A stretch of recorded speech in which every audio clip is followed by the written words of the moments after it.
muita fé a cada amanhecer, viu? Vamos seguindo agora aqui, porque pai e filho morreram na queda de um avião em uma área de mata. Presta atenção nessas cenas aí. Everaldo Costa, filho, e Valentim Costa eram pilotos. Os dois estavam em uma aeronave de pequeno porte. O avião, gente, tinha decolado do Clube Céu, no Rio de Janeiro, com destino ao município de Resende, no interior do estado. O avião caiu em uma propriedade privada, em uma região de difícil acesso, na cidade de Rio Claro. O Centro de Investigação e Prevenção de Acidentes Aeronáuticos, o CENIPA, está investigando todas as circunstâncias da queda.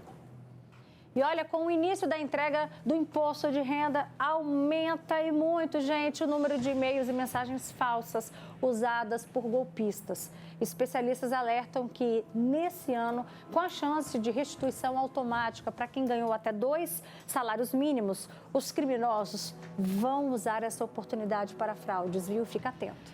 Já fez a declaração para receber a restituição pelo Pix. Não só cumprir meu dever com a Receita, mas também receber logo a minha restituição. Quanto antes melhor, até porque já tem planos para ela. É hora de acertar as contas com a Receita Federal, mas também de redobrar a atenção com o risco de golpes. É que criminosos aproveitam este momento e usam a preocupação com o imposto de renda para levar contribuintes a caírem em armadilhas. Normalmente, a isca são mensagens com alertas falsos. O texto quase sempre é ameaçador. Diz que o CPF da pessoa foi suspenso por omissão de declaração e indica um link, que é falso, para resolver a pendência. Esta mensagem usa cores da bandeira e dá prazo para o contribuinte fazer a suposta regularização. A primeira estratégia que ele mais usa é informá-lo que você tem alguma documentação para ser regularizada, alguma pendência que precisa ser sanada e você precisa fazer algum pagamento. E você acaba perdendo esse dinheiro porque, na verdade, você não tinha nenhuma pendência. Este ano, uma novidade no imposto de renda pode ser o pretexto para mais tentativas de golpe. O chamado cashback do imposto de renda. Uma restituição para quem teve desconto, mas não precisava fazer a declaração porque a renda ficou abaixo de R$ 35.584 no ano. A Receita Federal informou que tem 4 milhões de pessoas com imposto de renda a restituir, mas estão desobrigadas. São pessoas de baixa renda e que muitas vezes têm desconhecimento do direito de restituição. A Receita Federal alerta sobre mensagens falsas. A Receita Federal não manda um aviso por SMS, por e-mail. Quer saber se você vai estar no cashback ou não? Entra na página oficial, consulta lá a sua restituição e ele vai dizer se vai ter um crédito ou não para você no dia 15/7. Agora são 2h52. Eu chamo a sua atenção para essa pesquisa que a gente vai trazer para você agora, que ela diz que mostrou que parte dos brasileiros está trocando o descanso no tempo livre pelas telas. Escuta isso, para 35% das pessoas entrevistadas, não fazer nada é, na verdade, ficar mexendo no celular. Não estamos mais usando o nosso tempo livre para realmente descansar. É isso aí. Entre as pessoas que passam esse tempo de ócio no celular, 40% relatam tédio, culpa ou ansiedade. Os dados são da base Página 3, que ouviu 1.045 pessoas em todo o país. Só que aí vem a reflexão, né? A tela preenche esses espaços nos momentos em que não estamos fazendo nada. Só que dificilmente traz descanso real, né? E diante de tantas reclamações de que estamos, assim, esgotados, o celular só piora esse cenário. E esse assunto a gente vai debater agora aqui no nosso estúdio. Eu recebo a Arielle Nascimento, ela é psicóloga. Obrigada, Arielle, pela sua presença. Obrigada a você. Viu? E 2 pessoas que vão contar como é que elas ficam no tempo livre. No tempo livre. Matheus e Daiane, sejam bem-vindos. Boa tarde. É um prazer estar aqui Daiane, de volta. o que você faz no tempo livre em casa? O que eu mais faço é mexer no telefone e assistir televisão. Tá à toa? Mexe no telefone e vou assistir televisão. E se a TV estiver ligada, você tá no celular mesmo assim? A maioria das vezes, sim. E você, Matheus? Meu caso é complicado já, porque eu sou do time que nem televisão assisto mais. Às vezes eu coloco alguma coisa na televisão para assistir, acho chato porque o meu telefone tá mais interessante e deixo a televisão de lado e vou ficar no telefone e varo a noite e o tempo que eu estou livre no telefone. Vocês lembram qual foi a última vez? Assim, eu não quero fazer nada, estou precisando descansar. E que, de fato, vocês se permitiram descansar? Bom, eu lembro, foi num lugar que não pegava telefone. Então, só aconteceu por isso, porque eu fui forçado, que não tinha o que fazer, não tinha rede social, não tinha Wi-Fi, não tinha nem sinal 3G. E aí foi quando, assim, você acaba arrumando coisa para fazer, né? Vai contar a pedra no chão, vai contar a nuvem do céu, vai fazer alguma coisa. Mas é só nesses casos, que se tiver sinal e internet, é o telefone 100%. Você lembra, Daiane, qual foi a última vez? Também foi porque eu estava sem sinal de telefone. Eu fui para a cachoeira lá em Piapitongui, né? No Parque Túnel da Alegria, e lá não pega sinal de telefone. Para pegar tem que subir o morro na trilha que tem lá. Às vezes eu vou nela. Mas ainda assim, fica com o telefone um tempo para tirar foto, fazer vídeo, para depois, quando tem internet, postar tudo. Mas assim, é o momento que mais sai do telefone e vai se divertir, vai, né, brincar um pouco com a filha e isso. Mas tirando isso, sempre telefone, editando vídeo, gravando vídeo o tempo todo. Arielle, descansar, estar à toa em casa sem fazer nada e estar nesse tempo à toa conectado no celular, né? É a mesma coisa? Acho que não, né? 1.200 pessoas aí foram entrevistadas e na clínica isso tem aparecido muito também, né? O que a gente tem escutado é que essa impossibilidade, né, de poder viver os intervalos da vida, talvez de uma forma onde algo, de fato, entra num desligamento. Óbvio, não é o sedativo, né? Mas é um desligamento desse automático que a gente, às vezes, tinha indo, né, vagando no ônibus, vendo a paisagem, né? Esse que é onde a gente pode falar que o nosso cérebro ele entra num lugar onde os circuitos vão por uma outra via, que não é do hiperestímulo, também não é do pensamento de resolver um problema. É que você vê uma pessoa, aí você lembra de que te lembrou alguém, aí você começa a lembrar daquela época da sua história. Então, quer dizer, vai vindo, né, associações, porque ele está, né, num vagar necessário para a elaboração de alguma coisa da tua vida, um momento de reflexão. O que acaba, talvez, acontecendo hoje? É que esse tempo, né, esse vazio, ele leva um pouco para você.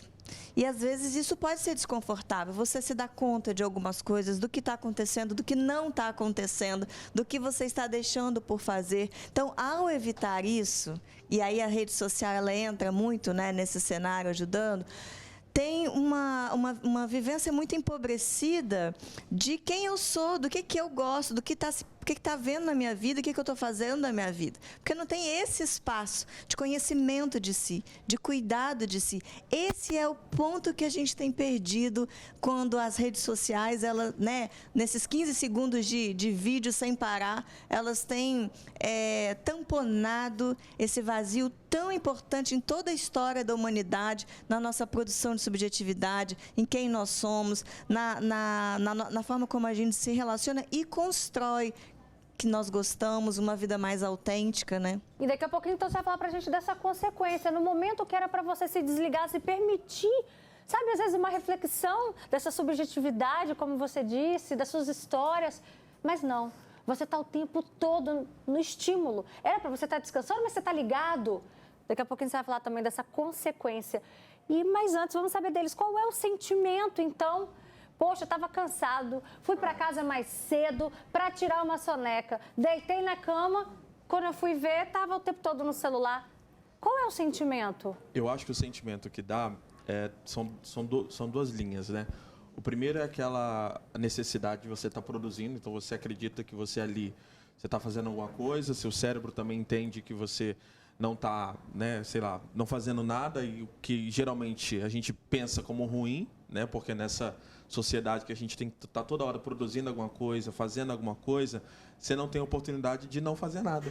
Né? Você acaba sendo tirado como assim? Você não está fazendo nada. Você fica com tédio? Você começa a sentir uma sensação? Uma sensação de tipo assim, cara, como assim eu não estou fazendo nada? Como assim? A vida está acontecendo. Porque ali no telefone você pega uma mensagem para responder. Vai dando agonia, né? Você está de alguma forma no seu consciente achando que está produzindo, quando na verdade você não está. Você está ali só consumindo coisas que vão te deixar mais ansioso, ainda mais preocupado, ainda mais angustiado. Então, assim, o sentimento é, primeiro, quando você não está fazendo nada, é o não fazer nada, que é uma complicação que você tem que dosar a sua mente. E quando você tá ali naquele telefone, você fala, cara, eu também tô perdendo a minha vida aqui. Eu podia estar fazendo outra coisa, eu podia estar aproveitando o tempo de uma outra maneira. E quando eu vejo, já perdi 3 horas. Porque 3 horas você lendo o livro é desesperador. 3 horas no telefone passa como 2 minutos. E com você, Daiane, qual é o sentimento? É assim, o sentimento da hora que dá tédio, né? A gente fica com aquela coisa assim, nós não tem nada para fazer, vou pegar o telefone, vou mexer, que eu estou entediado. Mas no meu caso, assim, às vezes é porque eu tenho que tenho que editar um vídeo, tenho que postar conteúdo, tenho que gerar engajamento, tem que subir. E aí a gente fica com isso ali na cabeça. Tem que postar, tem que fazer vídeo, tem que editar, tem que ficar bom. E eu sou uma pessoa muito crítica comigo mesmo. Eu não espero pela crítica dos outros, eu mesmo me critico. Então, assim, para mim tem que estar o tempo todo perfeito. Então, para mim tá do jeito que eu quero. Eu passo ali 1, 2, 3 horas editando o vídeo. Quando eu vou ver, já passou a hora de fazer almoço, já passou a hora de fazer janta. E eu já estou com tudo atrasado e vai naquela correria. O que era um tempo de descanso já vai atrasando até mesmo as tarefas seguintes. Sim, vai começar a atrasar, porque aí você quer terminar aquilo ali, não quer deixar para depois, mas você está na sua cabeça que você já tem outra coisa para fazer, mas você não pode deixar aquilo ali de lado. Ó, tem gente aqui falando, eu fico no celular até a bateria descarregar. E aí já sabe, né? Quase o dia todo. Boa tarde, eu quando vou dormir... Já é de madrugada, até carregando, eu estou mexendo no celular. E aí, Arielle, eu tinha deixado a pergunta no ar, né? Qual é a consequência disso, de você não dar essa pausa, de você ficar o tempo inteiro conectado? Além das consequências que a gente poderia pensar físicas, que a gente tem visto muitas, né, artroses, as questões do pescoço, né, a pessoa muito assim, então não. Até papa tá dando, papai. Não vamos entrar nessa, né, porque isso daí é outro assunto, mas no aspecto de subjetividade, né, psiquicamente falando, acho que a gente tem confundido, né, o momento de descanso como se isso fosse um descanso. Só que a gente não pode perder de vista que essas plataformas não estão de brincadeira na hora que elas querem construir vídeos para que a sua atenção não seja relaxada. A ideia é que você não consiga sair. Então, assim, é um ócio meio duvidoso. Se você acha que você vai entrar ali para descansar, não é. Muitas vezes as pessoas saem de lá se sentindo mais em dívida porque tem mais esse curso para fazer, tem mais esse corpo para malhar, tem mais aquela comida fitness para fazer. Então, quer dizer, é um algoritmo todo voltado para uma produção de subjetividade, de uma idealização, e a pessoa vai se distanciando da própria realidade, da própria vida. E é difícil voltar a ter esse controle, né?